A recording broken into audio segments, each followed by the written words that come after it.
다시 한번 이 말씀을 살펴보겠는데요. 우선 일꾼이 필요하다는 것을 모든 사람이 공감을 했죠. 그래서 일꾼을 이제 세우기로 하는데 아무나 세우지 않고 자격을 갖춘 사람을 세워야 된다 하는 것이 중요한 원칙이었습니다. 그래서 성령과 지혜가 충만하고 사람들에게 칭찬을 받는 사람 7명을 선택하죠. 근데 이 7명을 우선 성도들이 자기들 가운데서 선택을 하게 했습니다. 2절에 보니까 12사도가 모든 제자를 불렀다 그랬습니다. 12명의 사도가 지금 교회를 이끌고 가는 지도자들입니다. 그런데 숫자가 어마어마하게 10,000명 이상이 되는 이 숫자인데 그들을 다 불러 모았다고 할 때 사실은 그들이 모일 만한 장소가 그렇게 여의치가 않았어요. 이제 대부분 이렇게 많은 숫자가 모이려면 그때 건축을 해가지고 그 건축된 건물 안에서 모이는 것도 아니고 예루살렘 성 안에 큰 공터가 있는 것도 아니고 그래서 주로 모이는 곳이 이제 성전의 솔로몬 행각 주변으로 해서 성전 마당이 그들이 모이는 그런 장소가 주로 됐는데 어쨌든 그 많은 사람들을 한꺼번에 다 불러 모았다는 것은 이 일이 너무나 중요한 일로 생각을 한 거지요. 그래서 우선 성도들이 선택을 했습니다. 7명을 선택을 했는데 여러분 그것이 성도들을 통해서 선택이 되어졌지만 이거는 하나님이 선택한 것이 되어지는 거예요. 왜냐하면 지금 그 교회를 겉으로 보기에는 눈에 보이는 것은 사도들이 이끌고 있지만 그들은 성령으로 충만해 있었어요. 사도들도 성령 충만하고 교회 성도들도 다 성령 충만한 은혜를 거의 대부분이 누리고 있었기 때문에 성도들에 의해서 7명이 선택되어진다. 한 10,000명이라고 한번 생각합시다. 그 10,000명 가운데 뽑은 것이 7명이다. 그러면 이 사람들이 얼마나 그 당시 교회에서 열심으로 신앙생활을 했는지를 우리가 생각해 볼 수 있는데 어쨌든 그렇게 해서 이제 뽑혀진 이 7명을 이제 기도를 하고 안수를 합니다. 이거는 하나님께서 세우시는 것이다라고 하는 의미가 되어지죠. 여러분 이 안수하는 것은 구약에서부터 내려오는 전통이었어요. 하나님의 일꾼을 세울 때 그렇게 안수하는 것이 구약에서부터 내려오는 중요한 전통이었는데 그래서 신약의 교회도 그 전통을 따라서 그대로 이제 이렇게 안수해서 사람을 세우는 것을 볼 수 있습니다. 그렇게 세워졌을 때에 3절에 보면 우리가 이 일을 그들에게 맡기고 해서 이 말이 위임을 했다는 것입니다. 그 일을 전적으로 그들에게 다 맡겼다는 뜻이에요. 그 전까지는 사도들이 이 일도 했어요. 그런데 점점 숫자가 많아지면서 이 구제하는 일이 정말 큰 일이 되어졌고 또 사도들은 그 일과 더불어 기도하는 것과 말씀 전하는 일, 이 일도 엄청나게 중요한 일인데 그 일을 다 사도들이 하기에는 이게 무리가 되어져서 문제가 생겼잖아요. 그래서 사도들은 이 일은 이 7명의 택한 일꾼에게 다 맡겨주고 그리고 나서 4절에 보니까 우리는 오로지 기도하는 일과 말씀 사역에 힘쓰리라 했어요. 이제 사도들이 더 집중해야 되는 일은 말씀 사역과 기도하는 일이라고 하는 거죠.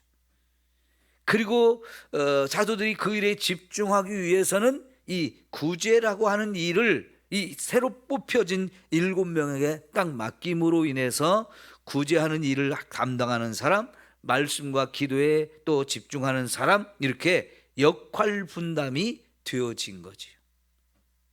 오늘날도 교회가 목회자가 하는 일들과 장로님들이 하는 일들과 권사님 또 집사님들이 하는 일들이 이렇게 다 이제 역할들이 분리가 되어서 각자 그 역할을 전적으로 책임을 지고 감당하잖아요. 이렇게 이제 역할이 분리가 되어지게 하는 거, 이게 참 잘한 거죠. 왜냐하면 그렇게 해야 더 효율적으로 더 집중해서 그 일의 전문가가 되어질 수 있기 때문이지요.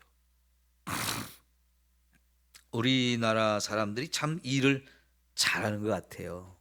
그래서 여러분 보면 요즘은 그 잘 안 보는 것 같은데요. 생활의 달인 뭐 그런 프로그램이 있었죠, TV에서. 그 보면 거기 나오는 사람들 보면 어떠한 일에 진짜 달인이에요, 달인. 똑같이 여러 사람이 그 일을 해도 그 중에 정말 잘하는 완전히 최고의 전문가가 되어 있는 사람들을 우리가 볼 수 있는데, 전국적으로 그런 사람들을 찾으려고 하면 엄청나게 많죠. 그러니까 그 프로그램이 꽤 오래 했어요. 보면 여전히 또 새로운 달인들이 계속 소개되는 거 보면, 야, 정말 일들 잘해요. 그죠? 그 일을 오래 하다 보니까 전문가들이 되어진 거지요. 그러니까 이렇게 일을 어느 한 분야에 집중해서 하게 되다 보면 그 일에 전문가가 되어지고, 그런 전문가가 그 일을 하면 진짜 잘하는 거지요. 그러니까 교회라고 하는 것도 이렇게 역할을 분담을 해서 자꾸 이렇게 세분화시키고, 그래서 그 일을 전적으로 위임해 줄 때 그 일이 더 효과적으로 잘 되어지는 것을 우리가 볼 수 있는 거지요. 자, 그렇게 해서 결국은 여러분 7명을 택해서 그를 맡겨 주었을 때 이제 7절을 보면 이거는 결과예요, 결과. 자, 여러분 7절 다 같이 한번 읽어봅시다. 시작. 하나님의 말씀이 점점 왕성하여 예루살렘에 있는 제자의 수가 더 심히 많아지고 허다한 제사장의 무리도 이 도에 복종하니라. 자, 하나님의 말씀이 점점 왕성해졌다. 어떻게 이렇게 되어진 겁니까? 사도들이 기도하는 것과 말씀에 전무하게 되어지니까, 그죠? 거기에 집중하게 되어지니까 이제 교회 안에 성도들이 다 말씀을 더 많이 배우고 깨닫고 그 말씀을 따라서 신앙생활하는 일이 이제 활발하게 이루어지는 거죠. 목회자가 다른 일에 자꾸 분주해지면 이 기도하는 것과 말씀 사역이 점점 소홀해질 수밖에 없어요. 오늘날도 보면 목사님들 가운데 이 기도하는 것과 말씀 사역에 집중하지 못하고 다른 일들을 자꾸 하면서 시간을 빼앗기고 마음을 빼앗기다 보니까 결국 말씀과 기도에 집중하지 못하는 것을 우리가 보게 돼요. 그러면 교회가, 성도들이 말씀 위에 제대로 설 수가 없는 거지요. 그러니까 여러분, 저도 그런 기도와 말씀에 집중하는 이 시간을 빼앗기지 않으려고 참 애를 씁니다마는, 또 여러분도 그만큼 목회자가 말씀과 기도에 집중할 수 있도록 도와주시는 게 많이 필요하죠. 그래서 또 목회자가 말씀 사역을 계속 할 수 있으려면 성도들도 여기에 관심을 가져야 돼요. 왜냐하면 우리 신앙생활이라는 게 말씀 없이 가면 이건 아주 위험하거든요. 말씀을 제대로 가르치고, 그래서 교회가 말씀 위에 선다는 것이 너무너무 중요한 겁니다. 그러면 자연스럽게 따라오는 것이 뭐냐면, 말씀이 왕성해지면 제자의 수가 더 급격하게 증가되어지는 거죠. 여러분, 우리가 말씀을 따라 신앙생활하는 거 가장 기본이고 가장 중요한 거예요. 말씀에 관심을 가져서 여러분도 집에서 열심히 성경도 읽고 또 배운 말씀, 들은 말씀을 내가 그대로 순종하며 살기 위해서 각자가 노력하는 거, 이게 너무너무 중요해요. 그러기 위해서는 또 제가 여러분에게 말씀을 잘 준비해서 열심히 말씀을 제대로 가르치는 거, 이게 이제 딱 맞을 때 성도들의 믿음이 자라게 되어져 있고, 그 자라는 믿음이 나에게서 이 말씀이 머물지 않고 계속해서 세상으로 흘러감으로 인해서 이 복음이 더 많은 사람들을 감동시키고 변화시키고, 그래서 믿음을 갖게 만들므로 인해서 제자의 수가 점점 더 많아지는데, 여기 심이 많아졌다. 전에는 많아졌다, 수가 더해졌다. 여기 1절에도 그때 제자가 더 많아졌는데 그랬는데, 여기 이렇게 역할 분담이 다 되어지고 일꾼들을 세우고 나니까 사도들이 말씀과 기도에 집중하게 되면서 제자의 수는 심히 더 많아졌다는 거지. 여러분, 교회가 말씀을 떠나게 되면 교회는 쇠퇴하게 되어집니다. 말씀 듣는 것이 점점 소홀해지고 그거에 관심이 없어지고, 그 말씀이 없는 교회, 말씀이 없는 성도, 다 믿음이 약해질 수밖에 없어요. 여러분, 영국에 마틴 로이드 존스라고 하는 목사님이 계셨어요. 그분은 1960년대인가 70년대까지인가 목사로 이렇게 일을 하셨으니까 그렇게 아주 옛날 사람이 아니에요. 근데 전 세계적으로 그분의 명성을 떨쳤는데요, 그분이 영국에서 제일 크고 중요한 교회에 오랫동안 목회자로서 말씀을 가르치는 일에 아주 탁월하신 분이었어요. 그때까지만 해도, 그분이 영국에서 목회를 하실 때만 해도 그분이 그 큰 교회 한 교회에만 영향을 미친 게 아니고 영국 전체 교회에 영향을 미치고, 또 그 영향이 전 세계적으로 영향을 미쳐서 그 목사님처럼 말씀을 전하고 그 목사님처럼 사역하려고 많은 신학생들이 연구하고 목회자들이 연구하고 영향을 많이 받았어요. 근데 그분이 목회할 때까지만 해도 영국 교회가 건강했어요. 그런데 그 목사님이 은퇴하시고 돌아가시고 나서 이제 영국 교회가 급격하게 무너졌어요. 지금의 영국 교회는 진짜 엉망입니다. 교회에 성도가 없어서 예배당을 유지할 수가 없어서 다 팔아야 됐어요. 근데 그렇게 팔린 예배당이 무슬림들이, 이슬람교가 사가지고 교회가 이제 모스크가 되어버렸어요. 이슬람 성당이 되어버렸어요. 술집이 되어지고 도서관이 되어지고 나이트클럽이 되고, 다 이상하게 다른 교회가 아닌 곳에서 다 사가지고 이 교회가 그냥 다 세상 사람들이 살아가는, 특별히 또 교회라고 하는 건물에서 해서는 안 되는 일들이 그 건물 안에서 이제 행해지는 일이 너무나 많아졌어요. 말씀을 떠나니까 그렇게 되어지는 거예요. 그래서 여러분, 생각이 있고 기도하는 사람들은 교회에 가끔 이렇게 말합니다. 우리가 말씀으로 돌아가자. 말씀으로 돌아가자. 굉장히 중요한 겁니다. 어쩌다 보면 우리 교회나 개인적으로 성도들 한 분 한 분이 말씀으로부터 점점 떠나가게 되고, 내 스스로가 말씀을 무시해버리고 말씀대로 살지 않고 이렇게 되어지면 우리의 삶은 크리스찬이라고, 예수 믿는 사람이라고 말할 것이 없을 만큼 죄의 길로 달려가게 되거든요. 타락하기 쉽거든. 그래서 여러분, 우리는 우리 손에서 말씀이 놓여져서는 안 돼요. 끊임없이 우리들 각자가 말씀을 손에 들고 항상 읽고 듣고 배우고 깨달아서 그 말씀대로 사는 거 너무너무 중요합니다.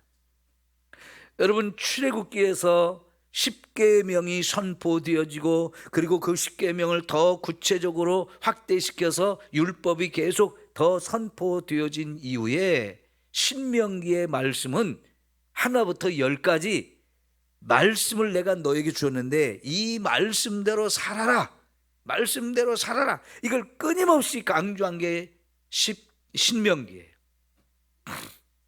그런데 여러분, 신명기의 마지막 결론이 뭡니까? 말씀대로 살면 내가 너희를 축복하고 말씀대로 살지 않으면 너희에게 내가 저주를 내린다.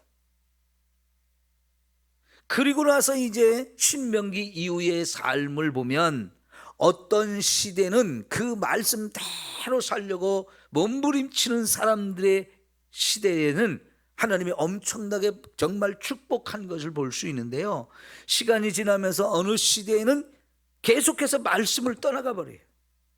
그래서 하나님이 가장 싫어하고 하지 말라고 하는 일들을 자꾸 하게 되어짐으로 인해서 하나님이 세운 나라이고 하나님이 다스리는 나라이지만 말을 안 들으니까 결국은 하나님이 그들에게 저주를 내립니다. 그래서 언제나 신명기 이후에 모든 성경의 이야기는 신명기 말씀대로 살았느냐 안 살았느냐 이 두 가지로 평가를 하고 있어요. 특히 왕들이 세워지고 그 왕들이 이제 나라를 하나님을 대신해서 세울 때, 다스릴 때 그 왕들에 대한 평가는 그 시대에 대한 평가인데요, 그 왕들에 대한 평가를 할 때 딱 두 가지로 하잖아요. 선한 왕과 악한 왕. 이 선한 것은 말씀대로 사는 것이고 하나님을 신실하게 섬기는 거예요. 근데 악한 왕은 하나님을 거역하고 말씀대로 살지 않는 그런 시대예요. 둘로 딱 나누지죠. 그래서 구약 성경에 제일 중요한 게 모세오경인데 그 모세오경 중에서도 이제 제일 핵심은 레위기지만 이제 이스라엘 백성들에게 있어서 더 중요한 것은 말씀대로 사느냐 못 사느냐, 이것이 가장 중요한 거였거든요. 저와 여러분도 언제든지 말씀으로 돌아가야 된다, 늘 이 생각을 저와 여러분이 가져야 돼요. 결코 말씀을 내려놓고 말씀을 떠나서 뭘 하려고 하는, 그건 다 내 생각이고 내 마음대로 사는 것이기 때문에 가장 위험한 겁니다. 그래서 언제나 말씀이 이렇게 교회 안에서 왕성하게 되어지는 거, 이게 너무너무 중요한 거예요. 그래서 저도 말씀 중심의 목회를 하려고 애를 쓰는 겁니다. 자, 그러니까 이제 하나님의 말씀이 왕성해지고 제자의 수가 더 심히 많아지고, 특별히 여러분, 허다한 제사장의 무리도 이 도에 복종하니라 그랬습니다. 자, 제사장들이 누굽니까? 날마다 성전에서 제사를 드리는 일을 주관하는 사람들이, 그 일을 하나님께서 이 제사장들에게 다 맡겼잖아요. 그리고 백성들마다 제사 드릴 사람들이 얼마나 많습니까? 그러니까 하루에도 수십 번 수백 번 이 성전에서 계속해서 제사 드리는 일이 진행되어지고 제사장들은 그 일을 전적으로 맡아서 하는 사람들이에요. 그러니까 제사장 숫자도 엄청나게 많이 필요했어요. 그런데 제사장들 입장에서 보면요, 이 제사 드리는 일이 있어야 자기도 수입이 있는 거예요. 우리가 누가복음 1장에 보면 세례 요한의 아버지가 나오잖아요. 그 세례 요한의 아버지가 성전에 가서 제사 드리는 일을 하도록 제비를 뽑아가지고 결정이 됐어요. 그 얘기는 뭐냐면 제사장의 숫자가 엄청 많아진 거예요. 그래서 그 제사장의 숫자가 매일 다 와서 이 일을 할 수는 없기 때문에 24개 반차로 나누고 다윗 시대부터, 그래서 그 각 반차로 이제 정해진 그 날짜에 와서 성전에서 제사를 집전하는 이 일을 하고, 나머지 시간에는 제사와 상관없는 삶을 살 수밖에 없어요. 근데 제사를 드려야 수입이 또 제사장은 있는 거거든요. 그런데 이런 사람들이 지금까지 자기들이 하던 그 중요한 제사장의 일을 내려놓고 이제 예수 믿는 사람이 됐다는 거예요. 그 얘기는 뭐냐면 더 이상 제사 드리는 일을 못하게 되는 거예요. 여러분, 예수 믿는 사람들이 구약의 방식으로 짐승을 잡아서 제사를 드렸습니까? 안 드렸습니까? 안 드렸어요. 왜 안 드리는 거죠? 예수님이 십자가에 돌아가신 그 사건이 구약의 모든 제사를 완성한 것이 되어지기 때문에 더 이상 예수 믿는 사람들은 구약의 방식으로 짐승을 잡아서 제사 드리는 일을 안 하는 거예요. 그러니까 지금 우리가 사도행전 1장부터 6장까지 보면서 이 이스라엘 예수 믿는 사람들이 성전에 가서 제사를 드렸다? 그런 얘기가 없어요. 그들은 성전에 모이기는 했지만, 거기에 장소가 넓어서 그 마당에서 모이기는 했지만 거기 제사 드리러 가는 사람들이 아니었어요. 여러분, 그러니까 제사 드리는 일을 평생 조상 때부터 계속 그 일만 맡아서 하던 이 제사장들이 더 이상 제사를 드리지 않는 이 예수 믿는 사람들의 무리 속에 자기도 들어가는 거예요. 그럼 더 이상 이제 이 사람들은 제사 드리는 일을 못하는 거예요. 그러면 성전에서 하나님이 주신 것으로 먹고 살던 이 제사장들이 먹고 살 일이 없어진 거예요. 그들의 직업이 없어진 거예요. 그러면 이거 쉬워요? 어려워요? 지금까지 먹고 살 일이던 그 자기의 생업이던 이 제사장의 업무, 이거를 이제 더 이상 못하는데 그걸 버리고 예수를 믿기로 결단한다? 쉽지 않은 일입니다. 그런데 여러분, 그걸 포기하면서라도 이들이 예수를 믿게 돼요. 더 중요한 건 또 뭐냐면, 제가 여러분이 이해하기 쉽게 하려고 먼저 이 생업을 버리는 것으로 설명을 했는데요, 더 중요한 것은 이 제사장의 무리들이 예수님을 죽이는데 가장 앞장섰던 사람들이잖아요. 그래서 그 제사장들을 무리는 자기들 간의 그 연대의식, 공동체의식, 그게 굉장히 강했었는데, 그래서 그들이 함께 힘을 합해서 이렇게 예수 믿는 사람들을 핍박하고 예수를 죽인 장본인들인데, 어떻게 그들 가운데서 이렇게 예수 믿는 사람들이 많아졌느냐? 놀라운 일이죠. 가장 놀라운 일이죠. 그러니까 누가 예수를 믿었다 했을 때 정말 그 사람이 예수를 믿었어? 하고 깜짝 놀랄 만한 사람들이 있죠. 절대로 남은 다 믿어도 그 사람은 안 믿어 할 만한 사람들이 있잖아요. 그 대표적인 사람들이 이 제사장이거든요. 근데 그 제사장들도 허다한 수가 이제 예수를 믿게 되었다는 거죠. 여러분, 그만큼 이제 이 복음의 능력이 강력하게 역사한 거예요. 하나님의 말씀은 살았고 운동력이 있는 거지요. 여러분, 우리가 전도하다 보면 정말 안 받아들이는 사람이 있어요. 아주 거부하는 사람들이 있어요. 아우, 저 사람은 절대로 안 믿을 것 같아. 그런 사람들이 있어요. 그런데 여러분, 어느 순간에 그런 사람들도 예수를 믿게 되잖아요. 저는 저희 고향 마을이 전주이시 집성촌이에요. 그래서 고향 그 마을 그 주변 땅이 다 전주이시 땅이고요. 6.25가 끝나고 나서 이북에서 피난 내려온 사람들을 위해서 군부대가 우리 동네에 피난촌을 쳤어요. 피난민촌을. 군부대에서 져가지고 다 이렇게 나눠져 가지고요, 집이 똑같은 집으로 줄을 세가지고 다 그렇게 집을 지어놨는데요, 거기에 이제 이북에서 내려온 피난민들이 정착해서 사는데, 그 피난민들 중에 예수 믿는 사람들이 많았어요. 그래서 그 예수 믿는 사람들, 우리 교회 동네가 없어가지고 교회가 없어가지고 면소재지까지 막 걸어 다니면서 이렇게 한 2km가 되는데 거기를 많은 사람들이 교회를 다녔고, 그러다 보니까요, 전주이시 이 사람들 터줏대감들은 진짜 교회를 안 다녔어요. 그리고 동네에 제가 어렸을 때만 해도 우리 할머니가 전주희 씨 그 집안의 장녀였거든요. 제일 큰 딸이었는데 할머니는 시집을 갔다가 남편이 일찍 돌아가시고 그래서 먹고 살기 힘들어서 친정 동네로 와서 거기서 이제 살게 돼서 저희가 거기서 살았는데, 저 어렸을 때만 해도요, 동네에 아주 으리으리한 기와집이 여러 집이 있었는데 다 할머니 형제들 집이었어요. 그러니까 우리 할머니 형제들 그 동생들의 집은 막 기와집으로 아주 잘 지어 있는 그런 집들이고요. 피난민들이 사는 집들은 그냥 방 2칸 부엌 하나, 딱 요런 일자집으로 되어 있는 그런 집들이었거든요. 그러니까 동네 누가 봐도 뭐 넓은 땅을 가진 사람들이죠. 또 그 기와집, 아주 큰 기와집 대갓집들을 다 지어놓고 살지요. 그러니까 생활 차이가 엄청났어요.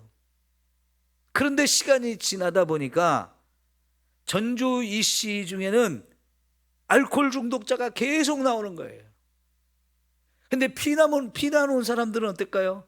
먹고 사는 일이 막 힘드니까 막 열심히 막 들에 나가서도 그렇게 열심히 일을 하고 장사도 시장에 다니면서 막 장사를 하고 그러면서 열심히 살다 보면 그들은 점점 부자가 되는 거예요. 그 사람들 중에 예수 믿는 사람도 많고요. 그러다가 이제 제가 중학교 1학년 때 숫자가 많아지니까 그 면소재지에 있는 교회가 우리 동네에 교회를 하나 분립 개척을 해줘 가지고 교회를 처음부터 크게 교회를 건물을 짓고 교회가 한 시작할 때부터 100명이 넘는 숫자가 있었어요. 꽤 큰 숫자로 시작이 됐죠. 그런데 제가 이제 고등학교를 들어가고 대학을 들어가고 하면서 집회를 어쩌다 한 번씩 이렇게 가잖아요. 그러면 누구도 예수를 믿게 됐고 누구도 예수를 믿게 됐고 하는 숫자가 점점 많아지는데, 전주 이씨에 그렇게 예수를 안 믿던 사람들, 또 막 알코올 중독자가 됐던 사람들이 하나씩 둘씩 교회를 다니기 시작하는데 점점 그 숫자가 늘어나는 거예요. 지금은요, 그 전주 이씨 중에 예수 안 믿는 사람 거의 없어요. 하나님이 그렇게 온 마을을 그렇게 예수 믿는 마을로 바꿔놓으시는데 이게 복음의 능력인 줄 믿습니다. 우리 삼성교회가 이곳에 자리를 잡았으면 이 지역사에 있는 많은 영혼들에게 복음을 전해서 구원하는 거, 그거는 우리에게 하나님이 맡겨준 사명인 줄 믿습니다. 우리 부지런히 전도해서 더 많은 영혼들이 구원받도록 해야 합니다. 여러분, 우리 전도자들이 이 뒷동네에 안 가본 집이 하나도 없어요. 1년에 몇 차례씩 집집마다 다 다니면서 복음을 전합니다. 토요일 날 또 이렇게 빈대떡을 부치면서 우리가 전에와는 다른 방식으로 하는데요. 전에는 앞에다 뭐 천막을 치고 했지만 이제는 2층에서 그냥 더우나 추우나 언제든지 부칠 수 있잖아요. 그래서 토요일 날 부쳐가지고 다 배달을 합니다. 집집마다 배달을 합니다. 안 가본 집 없이 다 가는 거예요. 사람들을 다 만나고 그리고 열심히 복음을 전합니다. 여러분, 그렇게 하다 보면 한 사람, 두 사람 이렇게 많은 사람들이 교회를 다니게 되고 예수를 믿게 되잖아요. 지금 우리 성도들 가운데 이 동네에서 예수 믿게 된 사람들이 얼마나 많습니까? 우리는 이 일을 더 열심히 해야 합니다. 하나님이 가장 기뻐하시는 일이니까요. 우리 이렇게 해서 구원받는 무리가 날마다 더해지는 우리 삼성교회가 되기를 축원합니다. 기도합시다.